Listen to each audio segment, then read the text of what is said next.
IIT జేఈలో మంచి rank రానటువంటి విద్యార్థులకు బెస్ట్ ఆప్షన్ సిఎస్ఈఎంఏ కోర్సులు అడ్మిషన్స్ జరుగుతున్నవి. హలో ఎవ్రీవన్, మీరు చూస్తుంది సుమన్ టీవీ. నేను మీ కీర్తి. నాతో పాటు ప్రముఖ family counsellor and mental health doctor Anu గారు ఉన్నారు. హాయ్ అను గారు. Hi Keerthi, how are you? I'm fine, thank you అండి. అను గారు, ఈ మధ్యకాలంలో ఒక సర్వేలో చాలా రీసెంట్గానే వచ్చింది కూడా, అబ్బాయిలే ఎక్కువ శాతం సూసైడ్లు చేసుకుంటున్నారు అని ఒకటి సర్వే వచ్చిందండి. ఎందుకు అలా జరుగుతుంది? తప్పు ఎవరిలో ఉంది? అబ్బాయిల మైండ్ సెట్లోనా, అమ్మాయిలోనా, పేరెంట్స్లోనా, ఫ్యామిలీలోనా, సొసైటీ మనల్ని చూసే దాంట్లోనా, లేదా మనం ఓవర్ థింక్ చేస్తున్నామా? మీరు ఎలా చూస్తారు? ఓకే, దీనికి మల్టిపుల్ రీజన్స్ ఉన్నాయి కీర్తి. ఫస్ట్ వన్ వచ్చేసి పేరెంట్స్. నేనైతే పేరెంట్సే చెప్తాను. పేరెంట్స్ నన్ను తిట్టుకున్నా నో ప్రాబ్లం. ఎందుకు అని అంటే, ఒక అబ్బాయి పుట్టిన దగ్గర నుంచి అబ్బాయికి ఎన్నో రెస్పాన్సిబిలిటీస్. అరే నువ్వు మగోడివి ఇదే చేయాలి, నువ్వు ఇలా సంపాదించాలి, నీకు అబ్బాయి పుట్టాలి, మళ్ళీ అబ్బాయి పుడితేనే నీకు వంశం ఉంటుంది అనని ఒక్కటి కాదు కీర్తి, రకరకాలుగా అన్ని రెస్పాన్సిబిలిటీస్ అబ్బాయిల మీదనే. సంపాదించాలా, భార్యని బాగా చూసుకోవాలా, పిల్లల్ని బాగా చూసుకోవాలా, అండ్ బాగా ఫినాన్షియల్లీ బాగా స్ట్రాంగ్గా ఉండాలా, ఒక్కటి కాదు, అంటే తల్లిదండ్రులను చూసుకోవాలా, మళ్ళీ ఇంకా బ్రదర్స్ ఉన్నా, సిస్టర్స్ ఎవరైనా ఉన్నా, సమ్టైమ్స్ వాళ్ళ రెస్పాన్సిబిలిటీస్ కూడా తనే తీసుకోవాలా. సో వీటన్నిటి మధ్య ఏంటి అని అంటే, ఎక్కువగా ప్రాబ్లమ్స్ ఫేస్ చేసేది మగవాళ్ళే, మేల్సే. జనాలు ఏంటంటే చాలామంది చూసేవాళ్ళు ఏమంటారంటే, మగోడే కదరా, ఏముంది ఆఫీస్కి వెళ్ళి వచ్చి కూర్చుంటాడు అని అంటారు. బట్ వీటన్నిటి వెనక వాళ్ళ మైండ్ అనేది ఇలా తిరుగుతూనే ఉంటుంది. వాళ్ళు ఇంట్లో కూర్చున్నా కూడా ఈ రెస్పాన్సిబిలిటీస్ అన్నీ తిరుగుతూనే ఉంటాయి. అండ్ వీటన్నిటితో పాటు మ్యారేజ్ అనేది ఒకటి చేస్తున్నారు బాగా. ఇది చేయాలి కూడా అనకూడదు, కానీ ఒక ఫ్యామిలీ కౌన్సిలర్గా పెళ్ళి అంటేనే భయపడే రోజులు ఇవి. అవునండి, ఇది ఒకటి. అండ్ జాబ్ రావాలి, పేరెంట్స్ మళ్ళీ ఇది కూడా ఇంకొకటి. పేరెంట్స్ చెప్పేది ఏంటంటే, నీకు జాబ్ రావాలి, మన పక్కింటి పుల్లయ్య కొడుక్కి 20 లక్షల ప్యాకేజీ, నువ్వు అదన్నా తెచ్చుకోవాలంటారు. సో అరే అని కష్టపడి అది తెచ్చుకున్నాడు అనుకో, మళ్ళీ ఎల్లయ్య కొడుక్కి 30 లక్షలు, మళ్ళీ 30 లక్షలకు వెళ్ళాలి. ఇదంతా అయిపోయి కష్టపడి ఏదో కొద్ది గొప్ప తను రీచ్ అవుతూ ఉంటే, వాళ్ళు ఫారెన్ వెళ్ళారు, ఫారెన్లో కూడా ఆ సిటీలో ఉన్నారు, వాళ్ళకి అక్కడ ఇల్లుగా ఉన్నారు ఫారెన్లో, మరి నీకేది? ఇవన్నీ కూడా ఎవరైతే ఉంటారో ఆ మగ మనిషి, అతని మీద బాగా వీళ్ళు ప్రెషర్ పెడుతూ ఉంటారు, ఇవన్నీ నూరిపోస్తూ ఉంటారు. అసలు అతని మైండ్లో ఏముంది, అతనికి దేని మీద ఇంట్రెస్ట్ ఉంది, ఏ జాబ్ మీద, అవన్నీ ఆలోచించరు, అవన్నీ తెలుసుకోరు. ఇవేమీ తెలియకుండానే వాళ్ళ నిర్ణయాలన్నీ వీళ్ళ మీద రుద్దుతున్నప్పుడు వీళ్ళు ఇంకెక్కడ పైకి వస్తారు, ఎక్కడ వీళ్ళకి ఊపిరాడుతుంది? సో ఈ ప్రాసెస్లోనే మళ్ళీ పెళ్ళి అనేది చేస్తారు. పెళ్ళైన తర్వాత వచ్చే అమ్మాయి మైండ్ సెట్ ఏంటో తెలియదు. అసలు అమ్మాయిలకు కూడా ఎన్ని ఎక్స్పెక్టేషన్స్ అండి. అందం ఉండాలి, డబ్బు ఉండాలి, బ్యాంక్ బ్యాలెన్స్ ఉండాలి, ఆస్తులు ఉండాలి, నేను నిన్ను చేసుకోవడానికి నీకేంటి అర్హత అని అడిగేస్తున్నారు. అసలు సిల్లీ రీజన్స్. అసలు కొన్నిసార్లు కొన్ని న్యూస్ చూస్తే అసహ్యంగా ఉంటుంది కీర్తి. మరి ఇంత దరిద్రంగా తయారయ్యారా ఆడపిల్లలు? అసలు ఏంటి, ఫ్యామిలీలు కూడా పట్టించుకోవడం లేదా ఏంటి వీళ్ళని? పాప్కార్న్ కొనిపించినందుకు డైవర్స్ అంట. ఒక దేవత ఎవరో పోస్ట్ చేశారు. జిమ్ బాడీ ట్రైనర్ ఉంటారు కదా, జిమ్ ట్రైనర్ని ఓన్లీ తన్ని స్లిమ్ చేయాలని చేసుకుందంట ఒక దేవత. సో అతను స్లిమ్ చేయలేదని చెప్పి అతనికి డివోర్స్ ఇచ్చేసింది. ఇలాగా ఒక రీజన్ కాదు, మల్టిపుల్ రీజన్స్ తోటి చిన్నవి అవి.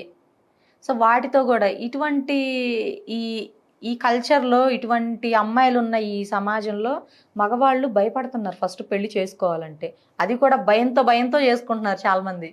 చేసుకున్న తర్వాత బాగుండే వాళ్ళు కొంతమంది ఉన్నారు. సో వాళ్ళని చూస్తే మనకు కూడా చాలా ముచ్చటగా ఉంటుంది. అలా కాకుండా చేసుకున్న తర్వాత పపెట్స్ అయిపోతున్నారండి ఈజీగా ఆడపిల్లల చేతిలో.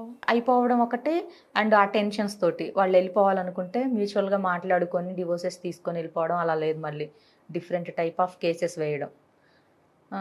ఆడపిల్లకి ఏదైనా ప్రాబ్లం వచ్చిందనుకోండి, 2 కన్నీళ్ళు కార్చిందనుకోండి, అందరూ సపోర్ట్ చేస్తారు, అందరూ వస్తారు, ఒక 10 మంది గుంపేసుకొని. అదే ఒక అబ్బాయికి ఏదైనా ప్రాబ్లం వచ్చినా, ఏదైనా సిచ్యువేషన్ వచ్చినా కనీసం ఏడ్చే స్వేచ్ఛ కూడా లేదు పాప మా అబ్బాయికి, మగవాళ్ళకి.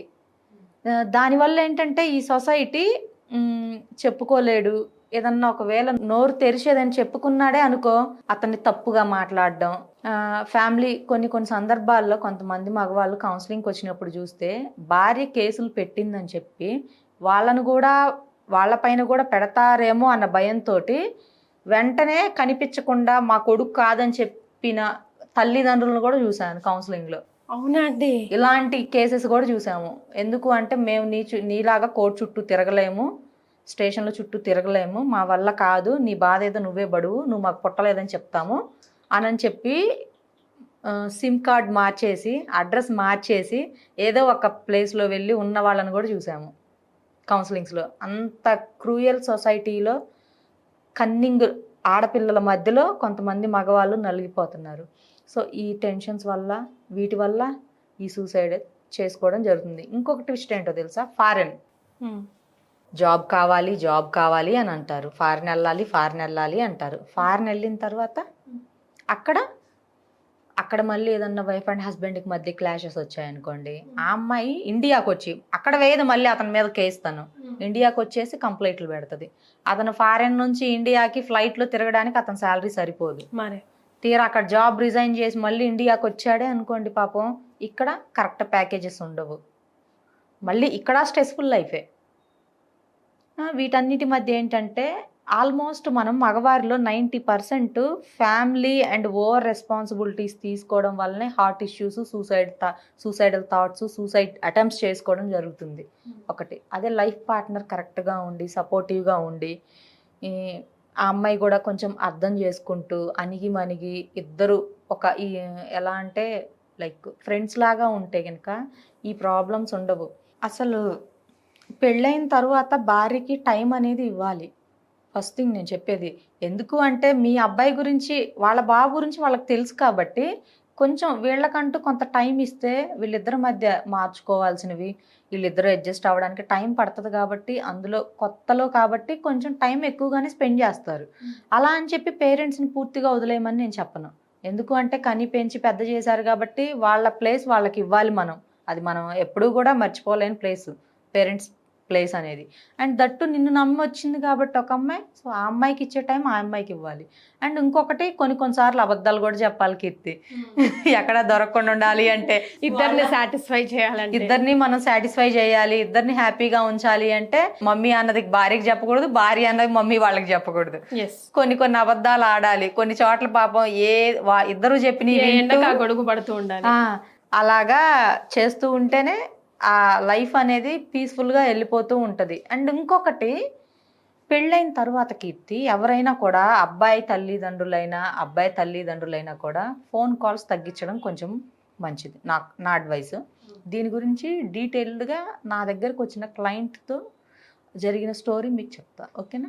అది మరో వీడియోలో మనం షేర్ చేసుకుందాం. సో ఈ టాపిక్కి మనం ఇవ్వాల్సిన కంక్లూజన్ ఏంటంటే, నిజంగా అబ్బాయి జీవితం కూడా అంటే అమ్మాయి గురించి కొద్దిసేపు పక్కన పెడితే ఆ అబ్బాయి లైఫ్ కూడా చాలా, మీరు అన్నట్టుగా పుట్టిన దగ్గర నుంచి వాడికి ఒక టార్గెట్, వాడు చదువు దగ్గర నుంచి జాబ్ దగ్గర నుంచి సెటిల్మెంట్, ఫస్ట్ ఇల్లు కొను, తర్వాత పెళ్లి చేసుకో, ఆ తర్వాత పిల్లలను గాను, అన్నీ కూడా వాడికి కూడా బోల్డ్ అని సంఘర్షణ. ఇంకోటి ఏంటో తెలుసా, ఇప్పుడు అంతా కూడా ఈ సాఫ్ట్వేర్ ఫీల్డ్కి వచ్చేసారు కదా, 30-35 ఇయర్స్ వరకు కూడా వీళ్ళు మ్యారేజ్ అనేది చేసుకోవడం లేదు.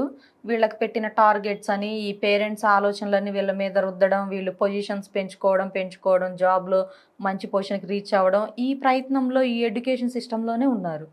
వీటి వల్ల ఏమవుతుంది అంటే కొన్ని ఇయర్స్ తర్వాత వీళ్ళకి 30-35 ఇయర్స్ తర్వాత వీళ్ళకి లో టెస్టోస్టెరాన్ రావడం, వీళ్ళకి వైఫ్ అండ్ హస్బెండ్ రిలేషన్ ఏదైతే ఉంటుందో సెక్సువల్ రిలేషన్ అనేది పర్ఫెక్ట్గా లేకపోవడం, లో స్పర్మ్ కౌంట్ రావడం. సో ఇది కూడా జరుగుతుంది. ఇది కూడా one of the reason divorce తీసుకోవడానికి. సో ఒక్కటి కాదు, అబ్బాయిలకి చాలా ఉన్నాయి. ఒక మాట చెప్పాలంటే భూదేవంతోర్పు అమ్మాయిలకి అన్నారు కానీ అబ్బాయిలకు ఉంటుంది ఈ రోజుల్లో. ఎస్, నిజంగానే అరకత్తిలో పోకలాగా అయిపోయింది ప్రపంచం. ఇంకెక్కడ వెళ్తుందో మనం ఇంకేంటి చూడాల్సి వస్తుందో. Thank you so much for joining us.